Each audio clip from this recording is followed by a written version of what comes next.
신앙 고백하심으로 새벽 예배 드립니다. 천내가사 천지를 만드신 하나님 아버지를 내가 믿사오며 그 외아들 우리 주 예수 그리스도를 믿사오니 이는 성령으로 잉태하사 동정녀 마리아에게 나시고 본디오 빌라도에게 고난을 받으사 십자가 박혀 죽으시고 장사한 지 4일 만에 죽은 자 가운데서 다시 살아나시며 하늘에 오르사 능하신 하나님 우편에 앉아 계시다가 저리로서 산 자와 죽은 자를 심판하러 오시리라.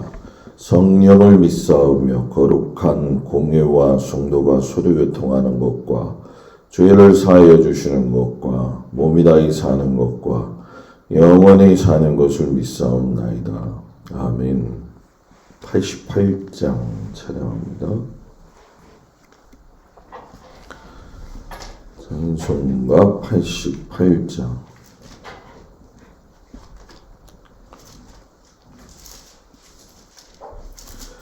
내 진정 사모하는 친구가 되시는 구주 예수님은 아름다워라.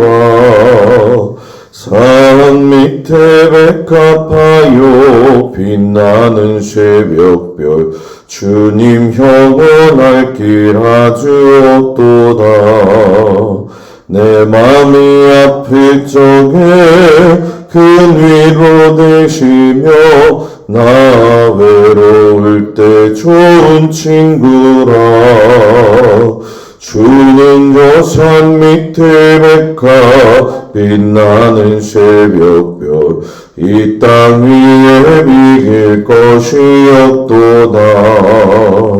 내 맘의 모든 염려 이 세상 고락도 주님 항상 같이 하여 주시고 시험을 당할 때에 악마의 개교를 즉시 물리치사 나를 지키네. 온 세상 날 버려도 주 예수 안 버려 끝까지 나를 돌아보시니. 주는 저 산 밑에 백합 빛나는 새벽별 이 땅 위에 비길 것이 없도다. 내 맘을 하여서 주님을 따르면 길이 나를 사랑하리니. 물불이 두렵지 않고 창검도 겁없네. 주는 높은 산성 내 방패시라. 내 영혼 먹이시는 그 은혜 누리고 나 친히 주를 뵙기 원하네. 주는 저 산 밑에 백합 빛나는 새벽별 이 땅 위에 비길 것이 없도다.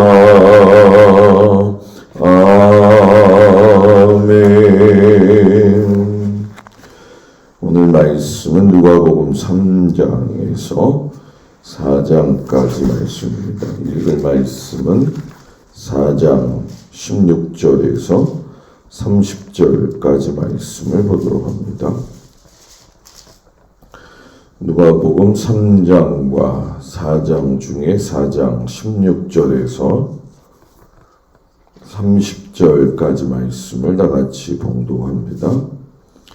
예수께서 그 자라나신 곳 나사렛에 이르사 안식일에 늘 하시던 대로 회당에 들어가사 성경을 읽으려고 소심해 선지자 이사야의 글을 들이거늘 책을 펴서 이렇게 기록된 데를 찾으시니 곧 주의 성령이 내게 임하셨으니 이는 가난한 자에게 복음을 전하게 하시려고 내게 기름을 부으시고 나를 보내사 포로된 자에게 자유를 눈먼 자에게 다시 보게 함을 전파하며 눌린 자를 자유롭게 하고 주의 은혜의 해를 전파하게 하려 하심이라 하였더라.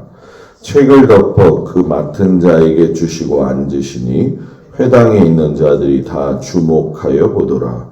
이에 예수께서 그들에게 말씀하시되 이 글이 오늘 너희 귀에 응하였느니라 하시니 그들이 다 그를 증언하고 그 입으로 나오는 바 은혜로운 말을 놀랍게 여겨 이르되 이 사람이 요셉의 아들이 아니냐. 예수께서 그들에게 이르시되 너희가 반드시 의사야 너 자신을 고치라 하는 속담을 인용하여 내게 말하기를 우리가 들은 바 가버나움에서 행한 일을 내 고향 여기서도 행하라 하리라. 또 이르시되 내가 진실로 너희에게 이르노니 선지자가 고향에서는 환영을 받는 자가 없느니라. 내가 참으로 너희에게 이르노니 엘리야 시대에 하늘이 3년 6개월간 닫히어 온 땅에 큰 흉년이 들었을 때에 이스라엘에 많은 과부가 있었을 때 엘리야가 그중 한 사람에게도 보내심을 받지 않고 오직 시돈 땅에 있는 사렙다의 한 과부에게 뿐이었으며 또 선지자 엘리사 때 이스라엘에 많은 나병한 자를 있었으되 그 중에 한 사람도 깨끗함을 얻지 못하고 오직 수리아 사람 나아만 뿐이었느니라. 회당에 있는 자들이 이것을 듣고 다 크게 화가 나서 일어나 동네 밖으로 쫓아내어 그 동네가 건설된 산 난떨어지까지 끌고 가서 밀쳐 떨어뜨리고자 하되 예수께서 그들 가운데로 지나서 가시니라. 아멘. 오늘도 주님 앞에 온 성도들을 축복합니다. 누가 복음을 보게 되어지면 다른 이제 마태나 또 마가 또 이런 요한하고는 조금 좀 다른 차원의 말씀들이 좀 있죠.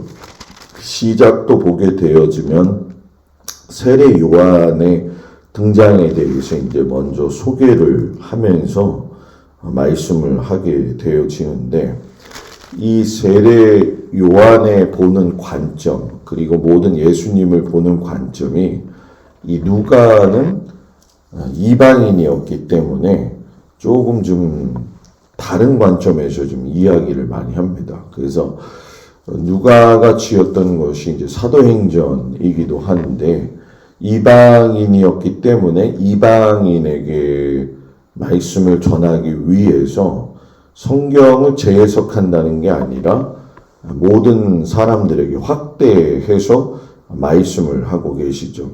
이 세례 요한에 대해서도 오늘이 이제 3장에 들어가면은 말씀을 하게 되어지는데 당시에 이제 누가가 바라보는 세례 요한은 유대 사람들이 바라보았을 때에 그의 메시지 자체가 실천할 수 있는 명령의 말씀으로 주게 되어져요. 그래서 너희가 회개에 합당한 열매를 맺어라 라고 했을 적에 누가복음 3장 10절에서 14절에 보게 되면 사람들이 이제 묻지요. 우리가 무엇을 하리까? 그랬더니 세례 요한이 옷 2벌 있는 자는 옷 없는 자에게 나눠주고 먹을 것이 있는 자도 그렇게 하고 세리들도 세리를 받고자 해서 와서 선생님하고 묻는데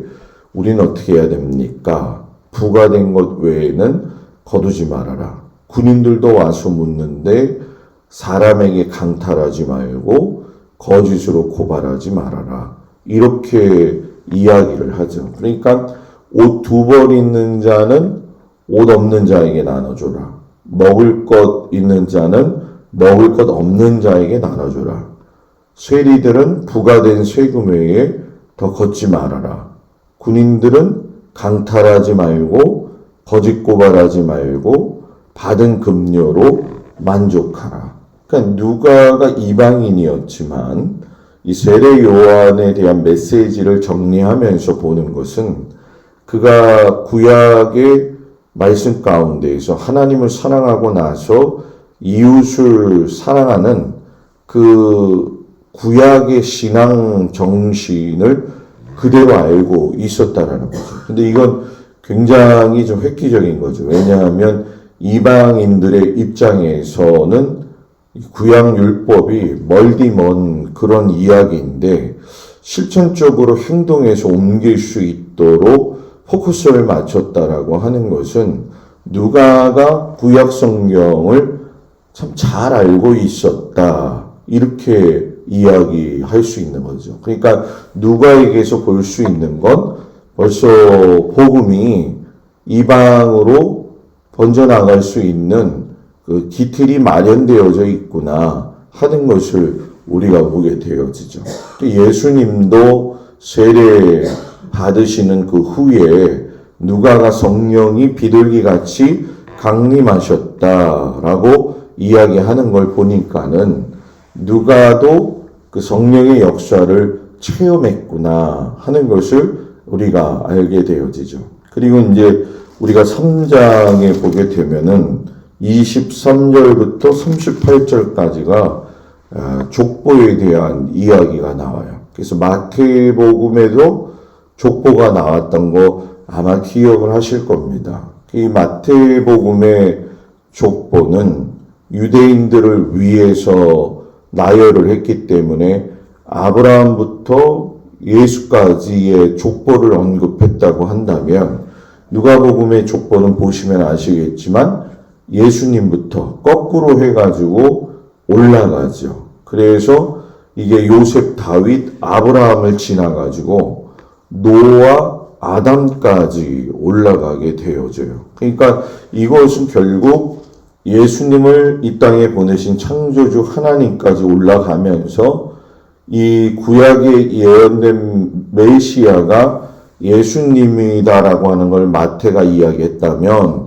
누가는 아담까지 이야기하면서 예수님은 온 인류의 메시아가 되시는 분이다 라고 강조를 하고 있죠. 그러니까 누가는 의도적으로 이방인들의 구원까지도 이야기를 하고 있다는 거예요. 그래서 이 누가는 어떤 면에서 역사가답게 아주 탁월한 그 안목을 가지고 이 누가복음과 사도행전을 짓게 되죠. 그리고 이제 뭐 보시면 아시겠지만 그 모든 사람들의 이름은 역대상 1장 1절 8절에서 나오는 사람들의 이름을 그대로 이야기해요. 근데 이게 목사님 이게 그렇게 중요한가요? 라고 생각하시겠지만은 이방인이 이런 역대상에 있는 이야기의 족보까지 알고 있다라고 하는 걸 본다면은 이 누가는 아주 세밀하게 면밀하게 하나님의 말씀을 보았던 사람이라는 거죠. 그러니까 우리가 이 누가를 보면서 도움받을 수 있고 도전받을 수 있는 건 그가 이방인이었음에도 하나님의 뜻을 알았다는 거예요. 그리고 그 뜻을 알기 위해선 말씀을 철저하게 알았다는 거죠. 오늘날 어찌 보면 말씀의 홍수 속에서 우리가 설교는 듣는데 본질인 이 텍스트의 성경의 말씀은 우리가 세밀하게 면밀하게 못 살펴본다라고 하는 것과 이렇게 같은 맥락이 되어진다. 이렇게 생각하시면 좋을 것 같아요. 그래서 우리가 좀 더 내년에는 깊게 좀 말씀을 좀 보자 하는 생각을 가집니다. 그리고 이후에 보게 되면은 예수님이 이제 공생의 40일을 이야기하시는데 누가가 강조하는 거는 마귀는 실패했다. 그리고 예수님은 뭐예요? 승리하셨다라고 하는 것을 이야기하죠. 그리고 누가의 초점은 예수님의 세 가지 시험의 초점보다 더 중요한 게 예수님도 이렇게 시험 받으셔서 승리하시고 하나님의 사람으로 세워지셨듯이 성경의 모든 사람들도 결국은 이 시험을 통해 가지고서는 성장하셨다라고 하는 것을 강조하고 있죠. 그래서 우리가 보면은 아브라함도 결국은 훈련이었어요. 그리고 출애굽 후 광야 40년은 어찌 보면 그들에게는 훈련이죠. 굉장히 큰 훈련이죠. 그래서 이걸 이제 만나 세대의 시험이고 훈련이라고도 할 수가 있는데, 신명기 8장 15절 16절에 보면 하나님이 그 8장 2절에 명확하게 이야기하셔요. 이 40년 동안에 광야 길을 걷게 하신 것은 너를 낮추시고 시험하시고 내 마음이 어떠한지 그 명령을 지키는지 안 지키는지를 알려 하셨다. 그러니까 이걸 우리에게 그대로 적용하면 우리에게도 시험이 있다는 거죠. 그런데 그 시험을 하나님이 너가 하나님 말씀대로 사는지, 너를 낮추고 있는지, 너의 마음이 어떠한지 살펴보셨다라는 거죠. 그래서 이걸 참 우리가 깊게 알면 우리에 다가오는 여러 가지 시험들에 대해서도 하나님을 사랑하는 그 모습이 입으로만 되어지는 것이 아니구나 하는 것을 알게 되어지죠. 그리고 이제 우리가 오늘 읽을 말씀을 보게 되어지면 예수님이 이제 회당에 들어가셨다. 그 회당에 대해서 제가 여러분들한테 말씀드렸지만은 바벨론 포로 이후에 이 회당은 이스라엘 백성들이 흩어져 있음에도 불구하고 유대인의 정신을 배웠던 것이고, 또 거기서 가르침도 있었고 재판도 있었고 모든 것을 할 수 있는 그런 기관이 회당이었다라는 거죠. 그래서 예배도 드리고 또 법률도 갖다 적용을 하고, 그래서 이 페르시아 제국 때 보면은 굉장히 나라가 넓어졌잖아요. 그때도 유대인이 존속할 수 있었던 이유는 이 회당이 존재했기 때문인데, 이 회당에 예수님이 똑같이 이제 늘 그랬던 것처럼 이제 나사렛의 고향 회당을 찾아가신 거예요.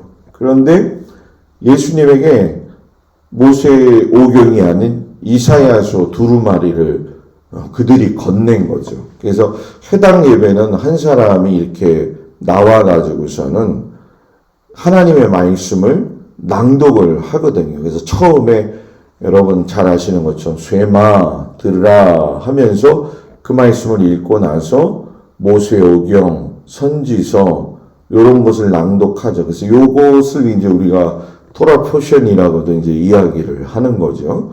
이 말씀 가운데에서 예수님이 이사야 선지자의 말씀을 읽는 거예요. 그래서 여러분들이 너무나 잘 아시는 것처럼 주의 성령이 내게 임하셨으니, 그러면서 17절부터 가난한 자에게 복음을 전하게 하시려고 내게 기름 부으시고 포로된 자에게 자유를, 눈먼 자에게 보게 함을, 눌린 자를 자유롭게 하고 주의 은혜의 해를 전파하게 하셨다. 이 말씀은 이사야 61장 말씀 그대로거든요. 그러니까 이 말씀을 하시면서 얘기를 했는데 반응이 별로 안 좋은 거예요. 그 시작이 왜 그랬냐면 예수님이 이 말씀의 주인공이 누구라는 거예요?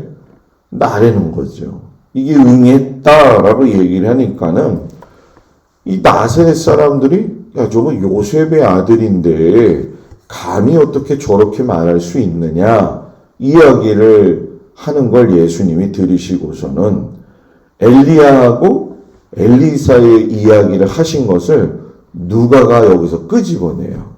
다른 데에서는 찾아볼 수 없는 거죠. 그래서 4장 25절 26절에 보면 이 누가가 아주 명확하게 뭐라고 이야기하냐면 예수님이 이런 말씀하셨다는 거예요. 엘리야 시대의 하늘이 3년 6개월간 닫히어 온 땅에 큰 흉년이 들었을 때에, 자 여기서 이 말이 중요하죠. 이스라엘에 많은 과부가 있었을 때 엘리야가 그중 한 사람에게도 보내심을 받지 않고 오직 시돈 땅에 있는 사렙다의 한 과부에게 뿐이었으며, 27절 선지자 엘리사 때 이스라엘에 많은 나병 환자가 있었을 때 그 중에 한 사람도 깨끗함을 얻지 못하고 오직 수리아 사람 나아만 뿐이었느니라. 읽으시면서 어떤 생각이 드세요? 엘리야 엘리사 시대를 이야기하면서 누가가 이야기하고 싶었던 거는 뭐냐?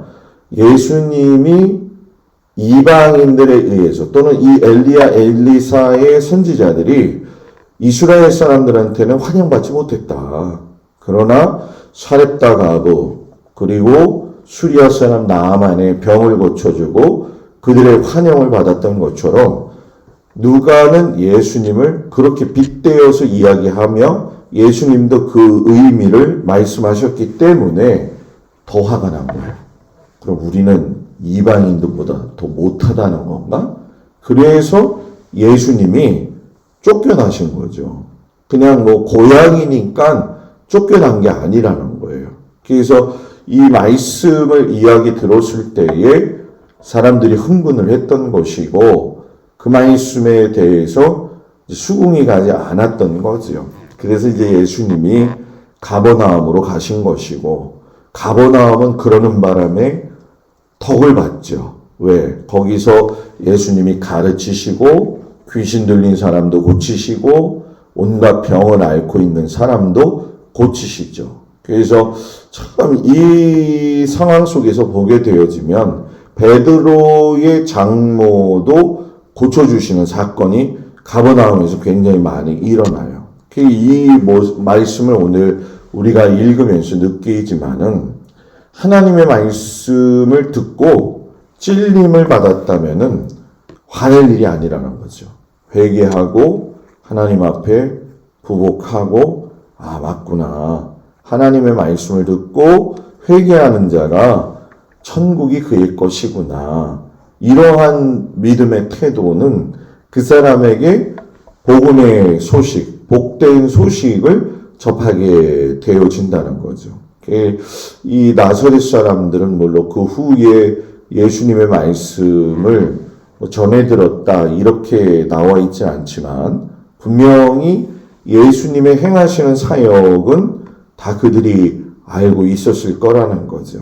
그러나 그때는 이미 늦었다라고 하는 것도 알게 되어지고 이렇게 예수님과 맞대면하는 사람들의 특징을 보게 되면 회개하고 돌아오는 사람들이 있고 공격하는 사람들이 있고 내쫓는 사람들이 있어요. 그래서 그걸 보면서 그 사람의 심령, 모습 그리고 그 사람의 환경, 상황 등을 이렇게 면밀히 살펴볼 수가 있죠. 우리 모든 성도들도 하나님의 말씀을 듣고 그것을 잘 받아들여서 회개할 수 있을 때 회개하는 것도 은혜고 감사할 수 있을 때 감사하는 것도 은혜다. 이것을 깊이 마음속에 받아들이셔서 주님의 말씀이 모든 성도들에게 행복과 기쁨이 되어지는 좋은 소식이 되어지기를 주의 이름으로 축복을 드립니다. 기도하겠습니다. 은혜로우신 아버지 하나님, 예수님이 하나님의 말씀을 전하실 때에 듣는 자들의 그 심령 상태가 오늘 말씀에서 그대로 드러납니다. 말씀은 살아있어서 부딪힐 때에 아버지 하나님 깨어지고 변화되게 되어져 있습니다. 우리가 그 말씀대로 사는 것이 참 어렵고 힘들다 하지만 말씀대로 사는 것이 가장 큰 은혜고 가장 큰 복임을 깨닫게 하여 주옵소서. 누가의 탁월한 그 면밀히 보는 그 믿음의 눈 우리에게도 있게 하셔서 이방인까지 구원하셨던 그 하나님의 은혜를 우리도 경험하게 하여 주옵소서. 오늘 하루의 삶도 사랑하는 모든 성도들의 가정을 주님이 눈동자와 같이 지켜주시고 인도해 주시고 또 일터와 또 가정과 우리 자녀들도 하나님께서 붙들어 주옵소서. 예수님의 이름으로 기도드렸습니다. 아멘. 하늘에 계신 우리 아버지여, 이름이 거룩히 여김을 받으시오며 나라의 마옵시며 뜻이 하늘에서 이루어진 것 같이 땅에서도 이루어지이다. 오늘날 우리에게 일용할 양식을 주옵시고 우리가 우리에게 죄 지은 자를 사하여 준 것 같이 우리의 죄를 사하여 주옵시고 우리를 시험에 들지 말게 하옵시며 다만 악에 쏘고옵소서. 나라와 권세와 영광이 아버지께 영원히 있사옵나이다.